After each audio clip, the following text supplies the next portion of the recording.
The Texas Longhorns are headed to Waco Saturday night to kick off conference play versus the Baylor Bears. How is the Baylor offense still effective, missing some key pieces? Why is the Baylor defense continuing to not live up to their standard? And most importantly, what does Texas need to do to get our first Big 12 win? After the show, Inside Texas is the best spot to stay in the know on your favorite squad. Intelligent pre- and post-game analysis, constant recruiting updates, and behind-the-scenes info dropping daily. Subscribe to InsideTexas.com today. Link in the description. Baylor got off to a rocky start, but taking them lightly isn't a recipe for success. Can Texas live up to that number 3 ranking Saturday night in Waco? Without further ado, let's get into it. Baylor struggled to open the season, getting upset by Texas State and losing in the final minutes to Utah. There's a ton of new guys they're trying to mesh together, and it's not pretty early on. That spark in chemistry, even down to body language, seems to be lacking through non-conference, but I bet they get up for Texas. A big reason for the dysfunction is returning starting redshirt junior quarterback Blake Shapen goes down in Game 1 with an MCL injury. As of writing this video, his timeline can allow him to return versus Texas. It just hasn't been made official, and schools like to play games with their injury lists. Baylor quarterbacks get hit a lot in the blitz and on runs. It's tough not to get banged up. Shapen did look sharp versus Texas State before he went down. He's actually the first graded quarterback in the Big 12, but that wasn't even a full game versus a group of 5 defense. Blake's issues last year weren't physical. He is capable of executing that offense at a high level, and I was excited to see him grow this offseason. He was the 4th graded QB in the league in 2022. He was above average in completion percentage and yards per attempt in his first season starting. He just struggled in the clutch. When the pass rush keeps getting to him or late in the game when it mattered, Blake would make the bad play when the team needed him most. When he returns, I expect him to be improved and therefore the offense to look even better. It's just a shame he had to miss a few games that could have really built a rhythm for him and the team as a whole. In his place, the 6'4", 220-pound redshirt sophomore transfer out of Mississippi State, Sawyer Robertson, was forced into action. Sawyer's a nice-looking quarterback with good mobility for his size. You definitely see what he could be in the future. He's just not there yet. Panicky and rushing himself in the pocket, poor mechanics leading to bouncing the ball off the dirt that he could normally complete, making bad turnovers at key points in the game. He's just not experienced enough to make the right decision at the right time. He's currently graded as the worst quarterback in the league versus FBS competition.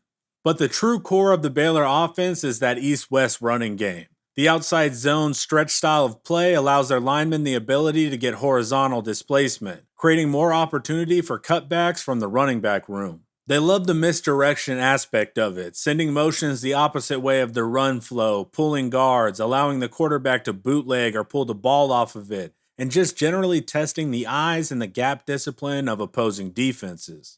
But in order to be really effective, you need a consistent running game, and Baylor hasn't displayed that versus FBS competition so far this year. Baylor is 74th in the nation in yards per rush at 3.8 yards per carry. They need consistency with their starting quarterback out, but they're 3rd to last in the Big 12 in rushing play success rate, only getting it done on 31.5% of their runs. They have explosive ability, and they can hit the big run a few times a game as the 4th most explosive running team in the league. But down to down, carry to carry, they're struggling to move the ball on the ground, putting them behind the sticks. They return freshman All-American running back Richard Reese. He's an exciting player with top-tier speed, and he made a big splash in his first season last year. If he gets to the edge or has a clean hole, he can bolt out of there for big yards. Well, at least that was the case last year. This season, his longest run versus FBS opponents is only 12 yards, with a 0% breakaway percentage. Reese averaged 5 yards per carry with a league-leading 14 touchdowns last year. So far this season, he's averaging 3.2 yards per carry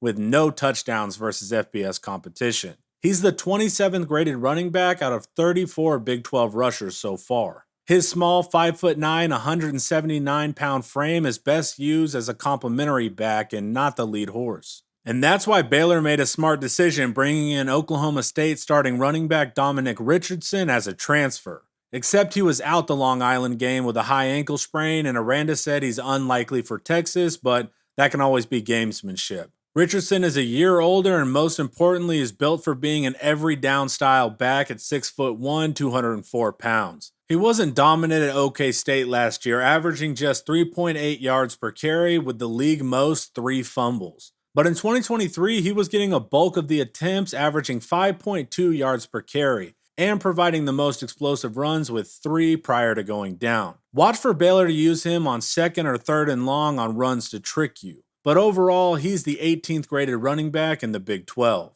With Richardson out, Baylor began rotating backs against LIU. Freshman running back Dawson Pendergrass did good work, getting 111 yards for 5.3 yards per carry. Baylor and Pendergrass were mostly a downhill rushing attack last week as they had the ability to bully an FCS team. It'll be interesting to see if they can do that versus Power 5. On top of that, freshman running back Bryson Washington also got 10 snaps for 45 yards. Look for these younger guys to mix in with Richard Reese and keep a rotation going with the absence of Richardson. The offensive line in its new form is struggling to dominate in the run game. They're averaging 2.18 line yards per carry for 125th in the country. On the gotta have it third and fourth and short power runs, Baylor has a success rate of 50% for 127th in the nation. They only returned 1 true starter for last season. The remainder are transfers or redshirt freshmen getting their first starting reps, so you expect it to be a little bit shaky. Individually, the group is decent. It's the cohesion that's lacking early in the year. Junior BYU transfer right tackle Campbell Barrington is the 5th graded run blocker. Senior left guard Gavin Byers is 16th. Redshirt freshman right guard Caden Siraki is 22nd. Redshirt freshman tackle Alvin Abasale is 30th. And 5th-year senior BYU transfer center Clark Barrington is 64th of 87 run-blocking offensive linemen if added to the Big 12 versus FBS opponents. And they did look more unified against Long Island University, but once again, that's an 0-3 FCS team, so grain of salt. And with an inconsistent run game relying on the occasional chunk play to get the bulk of their yards, it doesn't allow the passing game to maximize at full capacity. The interesting part is they're still a pretty good passing attack. They rank 29th in the country in yards per pass at 8.8, even with a second-string quarterback, and 19th in overall passing yards per game. When Shapen returns and the run game gels, this will be an even more effective team through the air. They have a good group of receiving talent with consistent themes. Big possession receivers on the outside and smaller, quicker slots on the inside. The biggest move Baylor made in the offseason was bringing in Arkansas junior transfer Ketron Jackson. Leading the team in targets, he's a prototypical outside receiver at 6'3", 208 pounds. And he's the guy Baylor wants to play ISO ball with. You can chunk it up to him and let him try to bully the corner or hit him on the run in that intermediate range. With Shapen out, it's pretty hit or miss, only catching 8 of his 15 targets due to quarterback inaccuracy, but he's still averaging 17.4 yards per reception. Play him physically in the red zone and be ready for that whole shot down the sidelines. He's the highest graded receiver in the league on passes over 20 yards. But overall, he's the 14th ranked receiver out of 53 Big 12 pass catchers. And tied for first in targets is a similar player on the outside opposite of Jackson. The 6'2", 196-pound junior Hal Presley can achieve the same purpose. He actually leads the team in deep targets with 6, pulling down 3, and is less utilized in the intermediate. Like last year, he's a physical possession receiver that can climb the ladder against smaller DBs or make it interesting on that 50-50 ball. This deep threat is currently graded as the 16th best receiver in the league overall.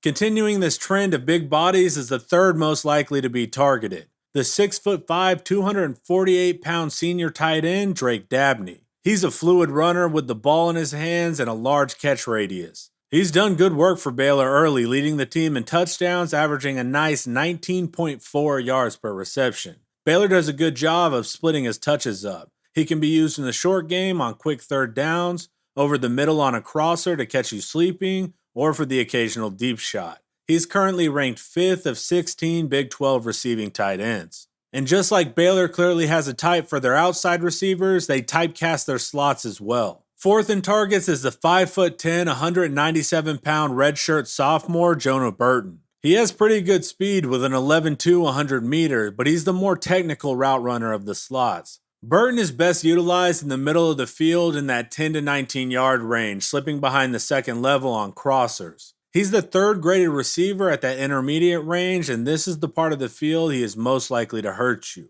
Overall, he's Baylor's best graded receiver at 13th of 53 Big 12 receivers versus FBS opponents. Then you've got 5th in targets in the second slot option in Monterey Baldwin. He's the fastest of the receivers, but oddly he's taken a backseat to Burton this season with only 5 targets on the year. Regardless, he's got that 10-6 100-meter speed, and he can get to the middle of the field in the blink of an eye or widen you out on that jet motion. The receiving room is talented with big bodies and quicker slots, and they've been able to make big plays even with the quarterback woes early into the season. They struggle with consistency as well, ranking 10th in success rate in the league, but they make up for it on explosive plays, ranking as the 3rd most explosive passing attack in the Big 12. And they've been doing all of this despite the offensive line struggling to hold up against the pass rush. The Baylor O-line ranks dead last in the Big 12 in pass blocking efficiency as a unit, giving up 28 pressures, 11 more than the next closest team. Center Clark Barrington is the only offensive lineman in the top half at pass blocking, and he's still only at 32nd. They have to improve there in conference play, and they've also shot themselves in the foot, struggling with a ton of false start penalties. Even with all the issues, this is still a solid offense, ranked as the 30th best overall offense by the advanced metric OFEI. They are 25th in overall yards per play and 5th in the country in explosiveness. They just need a stable quarterback and to stay ahead of the sticks, and this can be a really formidable group.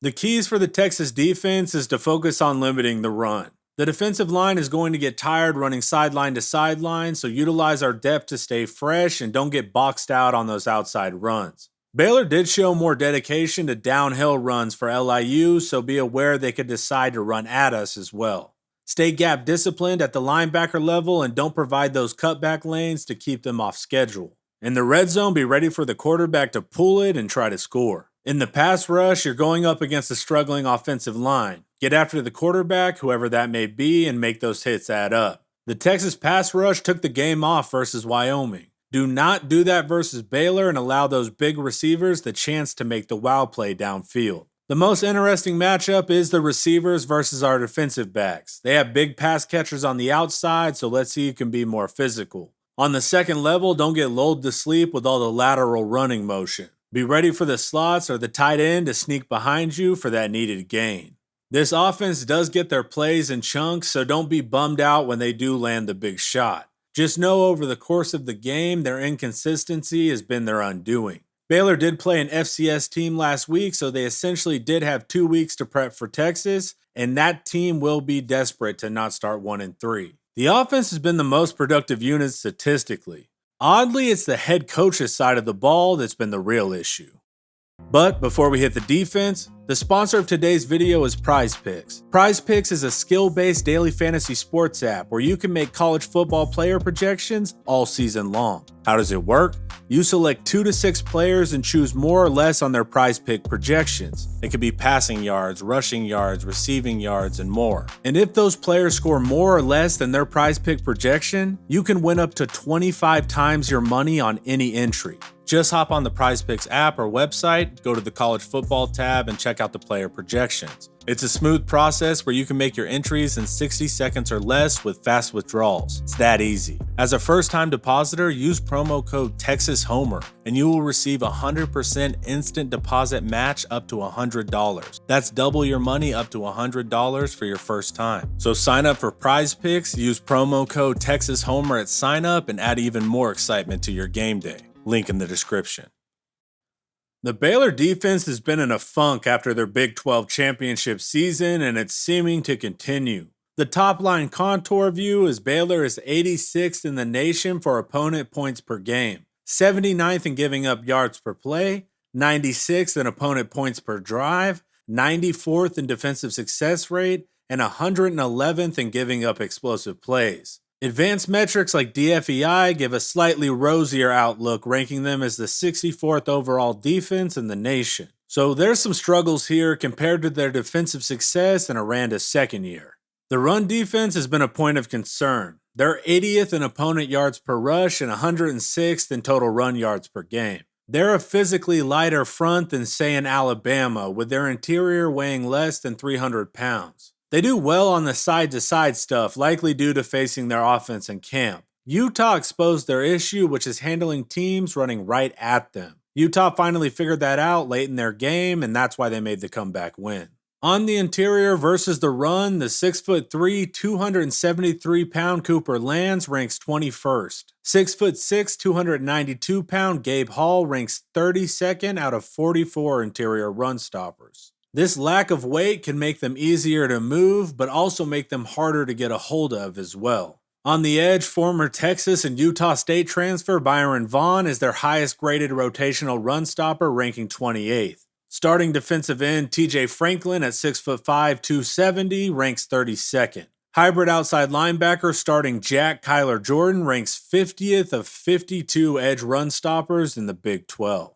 The second level is also lacking truly dominant guys, with their highest graded linebacker being transfer Will Mike Smith Jr. ranking 16th, and starting redshirt senior Matt Jones ranking dead last at 40th of 40 run-stopping linebackers. On the third level, their best run defenders are safety Devin Bobby at 3rd and corner Chateau Reed at 16th. So there is some bright spots there, but the rest of the group is subpar out of 95 DBs against the run.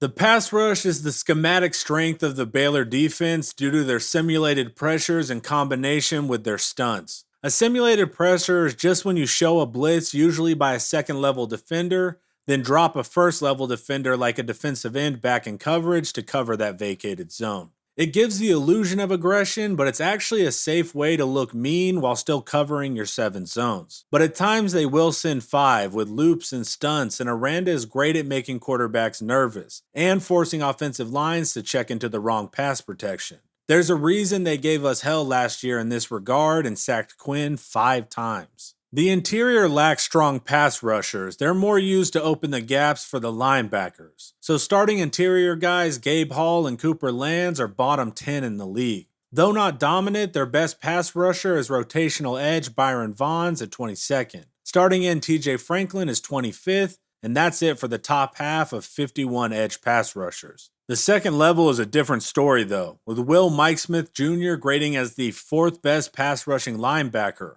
followed by Matt Jones at 10th of 30 linebackers getting after the quarterback. This makes sense because the scheme emphasizes this. Baylor will also send their nickel Bryson Jackson and blitz a corner from the boundary to continue to make the quarterback overthink those third downs. For the pass coverage, there's been a lot of movement in the secondary. One key piece was starting redshirt sophomore safety Devin Lemire going down versus Texas State with a dislocated elbow. He's questionable for a Texas return. So they have moved around safeties trying to make up for that, as well as trying to find their ideal starter at one of the corner spots. Due to this mixing and matching, the secondary is having some trouble, ranking 93rd in the nation for opponent pass yards per attempt, averaging 8.1 yards per pass versus FBS teams. They rank 4th to last in the Big 12 in opposing offense passing success rate, and they are slightly above average in giving up the explosive throw. Since there is so much movement, we're going to go off last week's starting group. Starting freshman corner Carl Williams is the highest graded starter on the team, ranking 45th. The opposite starting corner, redshirt junior Chateau Reed, is 49th. Sophomore starting weak safety Devin Bobby is 82nd. Redshirt freshman starting free safety Corey Gordon Jr. is 86th. And 7th year senior starting star Bryson Jackson is 95th out of 103 Big 12 coverage DBs. The frontline starters are lacking, and their more highly graded corners are just rotational guys right now. The keys for the Texas offense is to run at them early and often like Utah did later in the game. We don't have a Jaquindon Jackson style back, but Baylor showed they can be moved off the ball. Texas improved to 58th in the country with 4.2 yards per carry, but we have to keep building our run game. Baxter should return, and Brooks has shown he can make the big run when called upon. Bring the linebackers and safeties into the box so the pass game has more room to breathe.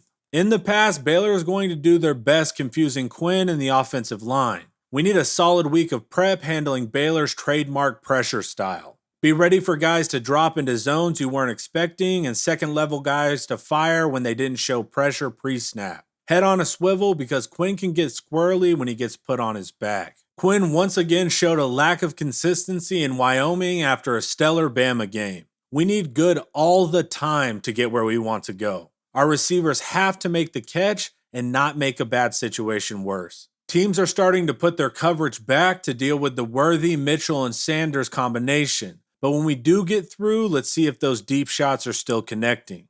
Baylor has struggled with an embarrassing start, but they've also not been at full strength. And of course, they're going to be ready for this Texas team at their house.